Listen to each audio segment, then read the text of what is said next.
Hello everyone. Today, inshallah, we are starting talking about human physiology.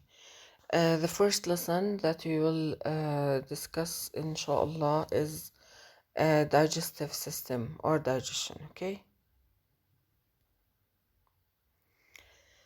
Now, digestion.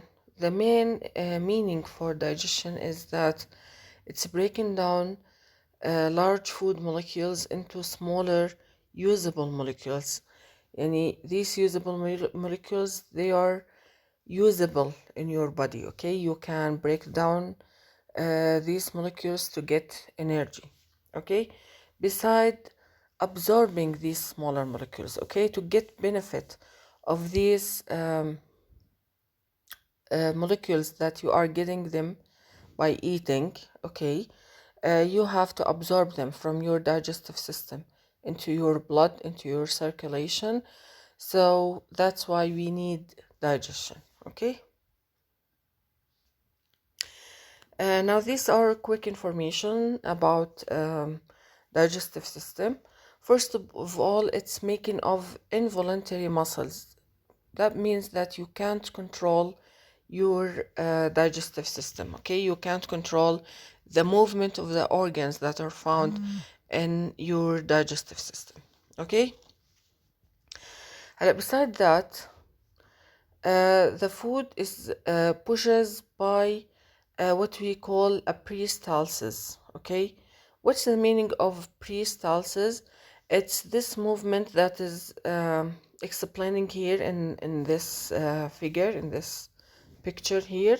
Okay, it means how the food is moving through your digestive tract. Okay, while the food is moving from one part or one organ of your digestive system to another organ, um, these smooth muscles, they keep contracting and relaxing in different places, and even if you are upside down, the food will move from your mouth to your large intestine, your small intestine, in one way. Okay, it can't go in the opposite way, in the opposite direction. Also, it's controlled by autonomic nervous system, and the autonomic nervous system is responsible for the organs that we can't control them. Okay. The first organ that's found in your digestive system is the mouth, and in the mouth we have two processes of digestion. We have mechanical digestion and chemical digestion. Okay. Now, the mechanical digestion is the movement, okay, is the way that you are dealing your food, okay, your body, of course, dealing your food, okay. The chemical is happening through what? Through the enzymes that are found or released from organs of your digestive system. Now, in the mouth, this movement of your tongue, of the tearing of food by your teeth, okay, this is what we call it what? Mechanical digestion. These are examples for mechanical digestion. The chemical digestion occurs through what? It occurs through the salivary gland. They release saliva, okay, and this saliva is responsible for starting um, the digestion of what? Of carbohydrates, okay. Now we have three types of teeth that are found in your mouth. We have incisors, they are responsible for cutting food, canines for tearing food, and we have molars for grinding. Okay. Now the esophagus is responsible for moving food from your mouth to your stomach. Okay, no digestion occurs in this part. It's just a channel to move food, okay, from the mouth into your stomach. And we have a small tissue, a small organ that's found in at the beginning of the esophagus. It's called epiglottis. Okay, epiglottis prevent food from getting into your um, respiratory system or into your trachea which can make a problem to your health, of course. After that, we have the stomach. What happens in the stomach is a mechanical and chemical digestion, okay? The protein digestion begins in the stomach, okay? Also the smooth muscles that are lining the muscle is starting to churn food, okay, and to make the food something like thick liquid, which is called what? Chyme, okay? Chyme, CHYME, okay.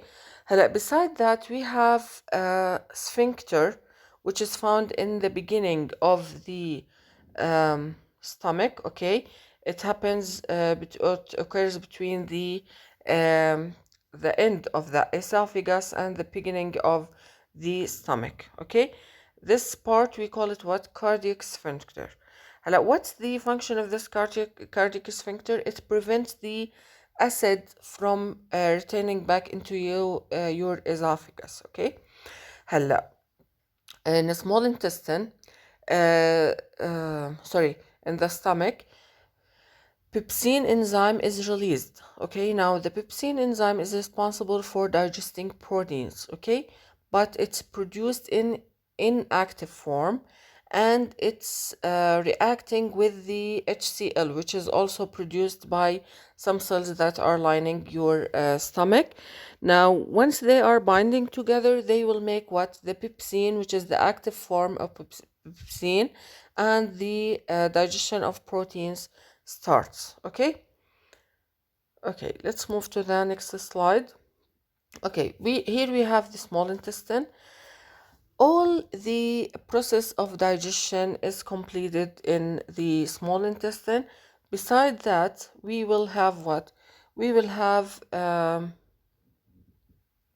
absorption, okay. The absorption of nutrients that were digested, they were absorbed in this part of the digestive system, which is small intestine. We have intestinal enzymes. We have amylase, which is responsible for digesting carbohydrates. Proteases is responsible for digesting proteins. We have lipases that they are responsible for digesting fats and lipids, and we have nucleases. They are responsible for digesting nucleic acids. We have small projections that are lining the small intestine.